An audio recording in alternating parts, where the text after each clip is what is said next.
പ്രിയപ്പെട്ടവരെ, സെക്കുലർ സാറ്റർഡേയിലേക്ക് എല്ലാവർക്കും സ്വാഗതം.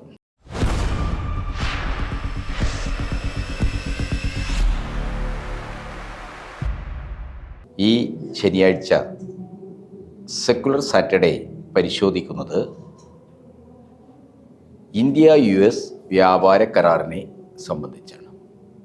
നമ്മുടെ രാജ്യത്തിൻ്റെ പരമാധികാരത്തെ തന്നെ നഷ്ടപ്പെടുത്തുന്ന തരത്തിൽ അമേരിക്കയുമായി നരേന്ദ്രമോദി സർക്കാർ ഉണ്ടാക്കിയ ഈ കരാർ ഇന്ത്യൻ ഭരണകൂടത്തിൻ്റെ നാണംകെട്ട വിധേയത്വത്തിൻ്റെയും കീടങ്ങളിൻ്റെയും ഏറ്റവും ഒടുവിലത്തെ ഉദാഹരണമാണ്. ഈ കരാറിൻ്റെ എങ്ങനെയാണ് നമുക്ക് രാഷ്ട്രീയമായിട്ട് വിശകലനം ചെയ്യാൻ കഴിയുക? ഇന്ത്യൻ റിപ്പബ്ലിക്കിൻ്റെ അടിസ്ഥാനം അതിൻ്റെ പരമാധികാരമാണ്. സോവറിൻ റിപ്പബ്ലിക്കാണ് നമ്മുടേത്. ഒരു ഡെമോക്രാറ്റിക് സെക്കുലർ സോഷ്യലിസ്റ്റ് സോവറിൻ റിപ്പബ്ലിക്കാണ് നമ്മുടേത്.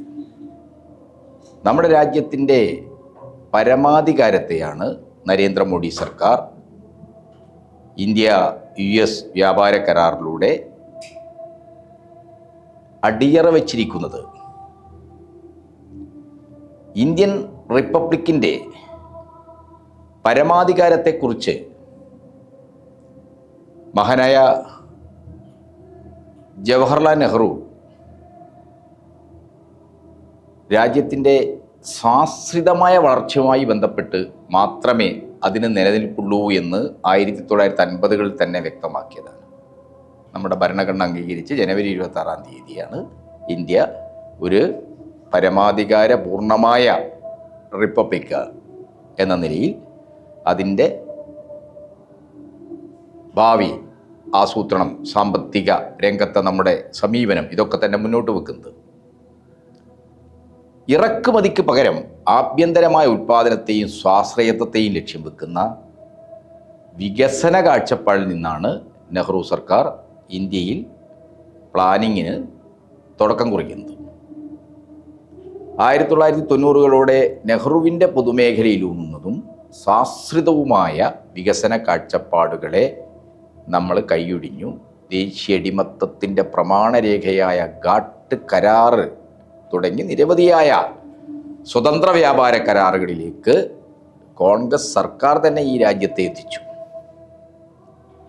രാജ്യത്തിൻ്റെ ആത്മാഭിമാനവും പരമാധികാരവും തീരെഴുതുകയാണ് അമേരിക്കയുമായുള്ള ഇപ്പോഴത്തെ ഈ വ്യാപാര കരാറിലൂടെ മോഡി സർക്കാർ ചെയ്തിരിക്കുന്നത്.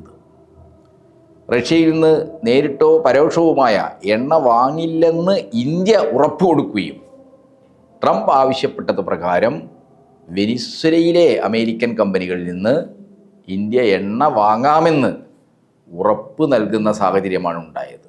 എത്രത്തോളം അപമാനകരമായ വിധേയത്വമാണിത്!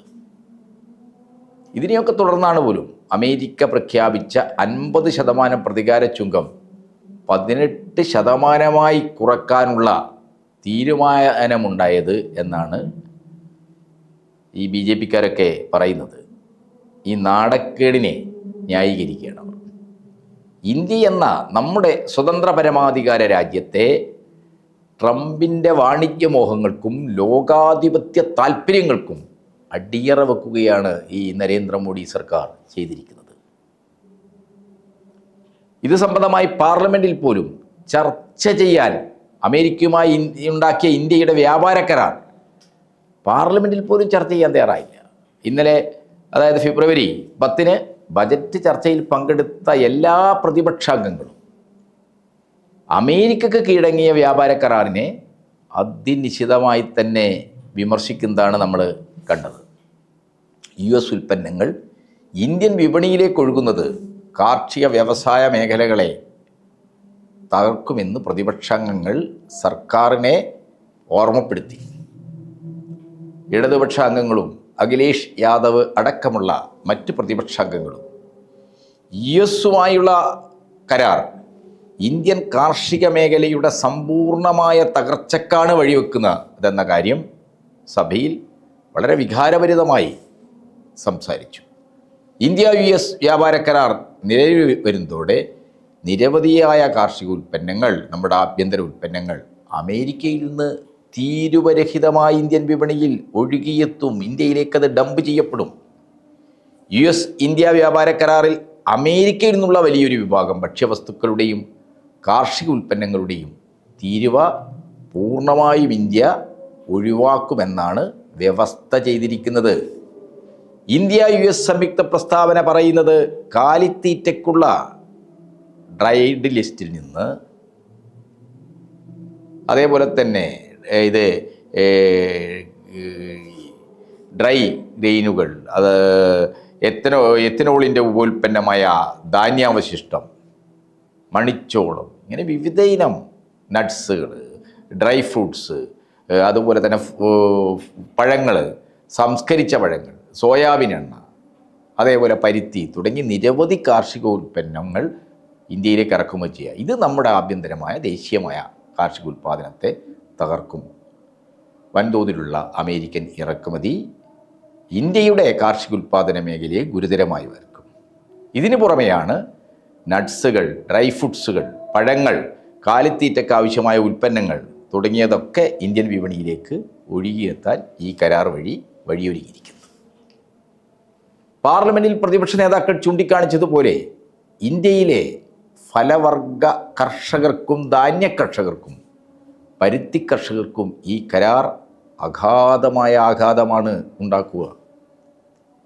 ഇന്ത്യൻ ഉപഭൂഖണ്ഡത്തിലെ തന്നെ മറ്റൊരു രാജ്യമായ ബംഗ്ലാദേശുമായി അമേരിക്കയുണ്ടാക്കിയ പുതിയ വ്യാപാര കരാറും ഇന്ത്യയിലെ പരുത്തി കൃഷിക്കാർക്ക്, ടെക്സ്റ്റൈൽ വ്യവസായത്തിനും ഒക്കെ വലിയ ആഘാതം, തിരിച്ചടി ഉണ്ടാക്കും. ഈ ആശങ്ക നമ്മുടെ രാജ്യത്ത് ഉയർന്നു വന്നിരിക്കുകയാണ്. ഇന്ത്യൻ തുണിത്തരങ്ങൾക്കും US-ൻ്റെ പകരം തീരുവ 18%, എന്നാൽ ബംഗ്ലാദേശിൽ നിന്നുള്ളത് 19%. അതേസമയം അമേരിക്കയിൽ നിന്ന് ഇറക്കുമതി ചെയ്ത പരുത്തി ഉപയോഗിച്ച് ബംഗ്ലാദേശ് നിർമ്മിക്കുന്ന ഒരു നിശ്ചിത അളവ് തുണിത്തരങ്ങൾക്ക് പകരം തീരുവയേയില്ല.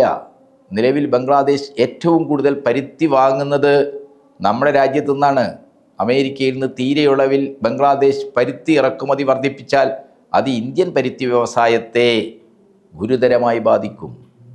ബംഗ്ലാദേശ് US വ്യാപാര കരാറിൻ്റെ ഭാഗമായി $350 കോടി പരുത്തി അമേരിക്കയിൽ നിന്ന് വാങ്ങാമെന്ന് ബംഗ്ലാദേശ് ഇപ്പോൾ തന്നെ ഉറപ്പ് നൽകിയിട്ടുണ്ട്. അവിടുത്തെ ഭരണമാറ്റം അമേരിക്കൻ അനുകൂല നയങ്ങളിലേക്ക് ആ രാജ്യത്ത് എത്തിച്ചിരിക്കുക. ഇന്ത്യയുമായിട്ടുള്ള നല്ല ബന്ധം നഷ്ടപ്പെടുന്ന അവസ്ഥയാണ് ഉണ്ടായിരിക്കുന്നത്. ഇതെല്ലാം ഇന്ത്യക്ക് പല തലങ്ങളിൽ തിരിച്ചടി ഉണ്ടാക്കും. ഇപ്പോൾ പുറത്തു വരുന്ന വിവരങ്ങളനുസരിച്ച് ഗൂഗിൾ, മെറ്റ പോലെയുള്ള വൻകിട ഡിജിറ്റൽ കമ്പനികൾക്കുള്ള ഡിജിറ്റൽ സേവന നികുതി ഒഴിവാക്കിക്കൊടുക്കും എന്നാണ് ഇന്ത്യ ഉറപ്പ് നൽകിയിരിക്കുന്നത്. ഇന്ത്യ US വ്യാപാര കരാറുമായി ബന്ധപ്പെട്ട അമേരിക്ക പുറത്തിറക്കിയിരിക്കുന്ന ഫാക്ട് ഷീറ്റിലാണ് ഈ കാര്യങ്ങളൊക്കെ ഇപ്പോൾ പരാമർശിച്ചിട്ടുള്ളത്. നേരത്തെ മുതൽ തന്നെ അമേരിക്ക വിവിധ ഡിജിറ്റൽ സേവന നികുതികൾക്കെതിരെ അതൃപ്തി പ്രകടിപ്പിച്ചിരുന്നതാണ്. വ്യാപാര മേഖലയിൽ മാത്രമല്ല, രാജ്യരക്ഷാ മേഖലയിലും അമേരിക്കൻ താൽപ്പര്യങ്ങൾക്ക് കീഴടങ്ങിയിരിക്കുകയാണ് മോഡി സർക്കാർ.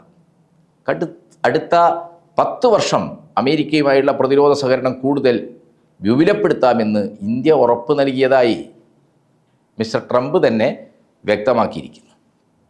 റഷ്യൻ ക്രൂഡ് ഓയിൽ വാങ്ങുന്നതിൻ്റെ പേരിൽ ചുമത്തിയ 25% പ്രതികാര ചുങ്കം പിൻവലിച്ചുകൊണ്ടുള്ള ഉത്തരവിലാണ് ഇക്കാര്യം ട്രംപ് പറയുന്നത്.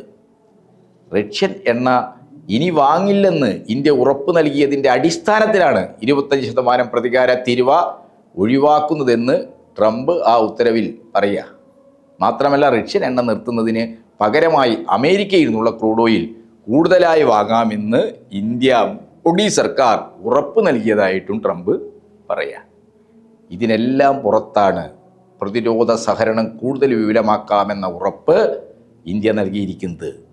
അമേരിക്കയുമായിട്ടുള്ള പ്രതിരോധ സഹകരണം കൂടുതൽ വിപുലമാക്കുവാൻ പോവുക. ഇതെല്ലാം കാണിക്കുന്നത് അമേരിക്കയുടെ സാമ്രാജ്യത്വ താൽപ്പര്യങ്ങളെ ചെറുക്കുന്ന ഗ്ലോബൽ സൗത്തിനോടൊപ്പം നിലയുറപ്പിക്കുന്നതിന് പകരമായി US-ൻ്റെ സാമന്ത രാഷ്ട്രമായി ഇന്ത്യയെ അധപ്പതിപ്പിക്കുകയാണ് മോഡി സർക്കാർ. എപ്സിൻ ഫയൽസിലെ ചില സൂചനകൾ, ഇപ്പോൾ പുറത്തു വന്നിരിക്കുന്ന വിവരങ്ങൾ, 2017 ഇസ്രയേലിൽ ചെന്ന് ട്രംപിൻ്റെ അഭീഷ്ടമനുസരിച്ച് മോഡി നൃത്തം ചവിട്ടിയതും എല്ലാം ചില കാര്യങ്ങളിപ്പോൾ പുറത്തു കൊണ്ടുവന്നുകൊണ്ടിരിക്കുന്നുണ്ട്. അമേരിക്കയുടെയും സയനിസത്തിൻ്റെയും വിനീത വിധേയനായ ഒരു ഹിന്ദുത്വ വർഗീയവാദി മാത്രമാണ് നരേന്ദ്രമോദി എന്ന കാര്യമാണ് നമ്മൾ മനസ്സിലാക്കേണ്ടത്. അമേരിക്കൻ ബഹുരാഷ്ട്ര കുത്തകൾക്ക് മുമ്പിൽ ഇന്ത്യയെ സമ്പൂർണ്ണമായി അടിയറ വെക്കുകയാണ്. അവരുടെ ചരക്കുകളുടെ തുറന്ന വിപണിയാക്കി ഇന്ത്യയെ മാറ്റുകയാണ് ഈ വ്യാപാര കരാറിലൂടെ മോഡി സർക്കാർ ചെയ്തിരിക്കുന്നത്. രാജ്യത്തെ കർഷകരെ വറച്ചട്ടിയിൽ നിന്ന് എരുതിയിലേക്ക് തള്ളിവിടുന്നതാണ് ഈ കരാർ. ഇന്ത്യ അമേരിക്കയിലേക്ക് കയറ്റി അയക്കുന്ന ഉൽപ്പന്നങ്ങൾക്ക് 18% തീരുവ. എന്നാൽ അമേരിക്ക ഇന്ത്യയിലേക്ക് ഒഴുക്കുന്ന ഒരു ഉൽപ്പന്നത്തിനും തീരുവയില്ല, സമ്പൂർണമായ തീരുവ നിരോധനം. ഇങ്ങനെയുള്ള ഒരു കരാറിനെ എങ്ങനെയാണ് സ്വതന്ത്ര വ്യാപാര കരാർ എന്ന് വിളിക്കുക? ഇത് അമേരിക്കൻ താല്പര്യങ്ങൾക്ക് ഇന്ത്യൻ വിപണിയെയും കാർഷിക വ്യാവസായിക മേഖലയും അടിയറ വെക്കുന്ന ദേശീയ അടിമത്തത്തിൻ്റെ പ്രമാണരേഖ മാത്രമാണ് ഈ ഇന്ത്യ-US വ്യാപാര കരാർ. എപ്പോഴും ദേശീയതയെക്കുറിച്ച് വിജൃംഭിതരാവുന്ന സംഘികളുടെ നേതാവ് നമ്മുടെ പ്രധാനമന്ത്രി നരേന്ദ്രമോദി അമേരിക്കൻ താല്പര്യങ്ങളുടെ നടത്തിപ്പുകാരൻ മാത്രമാണെന്നാണ് ഈ വ്യാപാര കരാർ വ്യക്തമാക്കിയിരിക്കുന്നത്. ചരിത്രത്തിലെ ഏറ്റവും ദേശവിരുദ്ധമായ ഈ കരാർ വഴി ഇന്ത്യ വിപണിയിലേക്ക് അമേരിക്കൻ പഴവിള കുത്തകളുടെ അഗ്രി ബിസിനസ് കുത്തകളുടെ ഉൽപ്പന്നങ്ങളുടെ കുത്തിയൊഴുക്കാനുണ്ടാവുക. ഇന്ത്യയുടെ കാലിത്തീറ്റ കമ്പകോളം മുഴുവൻ US കമ്പനികൾ കൈയടക്കും. അമേരിക്കൻ ഗോതമ്പും ആപ്പിളും പൈനാപ്പിളും കൊക്കോയും ഡ്രൈ ഫ്രൂട്ട്സും ഇന്ത്യൻ വിപണിയിലേക്ക് തീരുവരഹിതമായി ഒഴുകി വരുമ്പോൾ അത് ഇന്ത്യൻ കർഷകരുടെ ശവക്കുഴിയാവും തീർക്കുക. പാർലമെൻറ്റിനെ പോലും മുഖവിലക്കെടുക്കാതെ അമേരിക്കൻ താല്പര്യങ്ങൾക്ക്, ട്രംപിൻ്റെ ഏകാധിപത്യ മോഹങ്ങൾക്കും തുടർച്ചയായി വഴങ്ങിക്കൊടുക്കുകയാണ് മോഡി സർക്കാർ. ദയനീയമാണ്, അപമാനകരമാണ് അവസ്ഥ. ഇന്ത്യ-US കരാർ അനുസരിച്ച് 5 വർഷത്തിനകം $50,000 കോടി US ഉൽപ്പന്നങ്ങൾ ഇന്ത്യ നിർബന്ധമായും ഇറക്കുമതി ചെയ്യേണ്ടി വരും. നിലവിൽ $4,500 കോടി ഇറക്കുമതിയാണ് US നിന്നുള്ളത് എന്ന് നമ്മൾ മനസ്സിലാക്കണം. ഊർജ ഉൽപ്പന്നങ്ങൾ, കൽക്കരി, വിമാനങ്ങൾ, അമൂല്യ ലോഹങ്ങൾ, സാങ്കേതിക ഉപകരണങ്ങൾ എന്നിവയൊക്കെ ഇറക്കുമതിയിൽ വരികയാണ്. മെഡിക്കൽ ഉപകരണങ്ങളുടെ തീരുവയും ഇറക്കുമതി നിയന്ത്രണവും കരാർ അനുസരിച്ച് ഒഴിവാക്കേണ്ടി വരുന്ന സ്ഥിതിയാണുള്ളത്. എന്ന് വെച്ചാൽ മെഡിക്കൽ ഉപകരണങ്ങളുടെ വിപണിയിലേക്ക് യാതൊരുവിധ രക്ഷാമുൻകരുതലുകളുമില്ലാതെ US കമ്പനികൾക്ക് വാതിൽ തുറന്നു കൊടുക്കും. ഒരു ഓപ്പൺ ഡോർ പോളിസിയാണ് ഈ കരാറിലൂടെ വ്യക്തമായിരിക്കുന്നത്. അപ്പോൾ തന്നെ ഇന്ത്യയുടെ ഔഷധങ്ങൾക്ക് US അധിക തീരുവ ചുമത്താനും ഈ കരാർ വഴിവെക്കുന്നുണ്ട്. കോടിക്കണക്കിന് ജനങ്ങൾ ജീവിതത്തിൻ്റെ അടിസ്ഥാന ആവശ്യങ്ങൾ നിർവഹിക്കാൻ അവലംബങ്ങളൊന്നുമില്ലാതെ അതീവ ദരിദ്രരായി കഴിയുന്ന ഒരു രാജ്യത്തെയാണ് എല്ലാവിധ നിയന്ത്രണങ്ങളും നീക്കി അമേരിക്കൻ താല്പര്യങ്ങൾക്ക് തുറന്നു കൊടുക്കുന്നത്. ഇത് ട്രംപിൻ്റെ നിയോ ഫാസിസ്റ്റ് വാഴ്ചയുടെ ഒരു സാമന്ത പ്രദേശമാക്കി നമ്മുടെ പ്രിയപ്പെട്ട മാതൃഭൂമിയെ അധപ്പതിപ്പിക്കുന്ന ഹിന്ദുത്വവാദികളുടെ നാണംകെട്ട കീഴടങ്ങലാണ് വിധേയത്വമാണ്.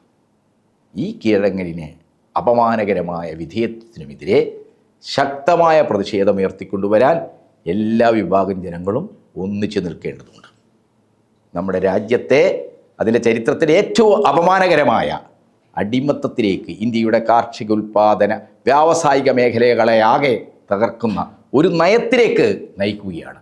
ലോകമാകെ സാമ്രാജ്യത്വം, അതിൻ്റെ ഫൈനാൻസ് മൂലധന താൽപ്പര്യങ്ങൾ, രാഷ്ട്രങ്ങളുടെ സ്വതന്ത്രമായ ദേശീയമായ സ്വത്വത്തെ, പരമാധികാരത്തെ തകർക്കുന്ന അതീവ ഭീകരമായ ഒരു സാമ്പത്തിക വ്യാപാര പ്രക്രിയയിലൂടെയാണ് കടന്നു പോകുന്നത്. ചുങ്കമില്ലാതെ, ഉപാധികളില്ലാതെ തങ്ങളുടെ ചരക്കുകൾക്ക് ഇന്ത്യയുടെ വിപണിയിലേക്ക് തള്ളിക്കയറാനുള്ള, കൊണ്ടുവന്ന് ഡംപ് ചെയ്യാനുള്ള അവസരമാണ് ഈ കരാർ സൃഷ്ടിച്ചിരിക്കുന്നത്.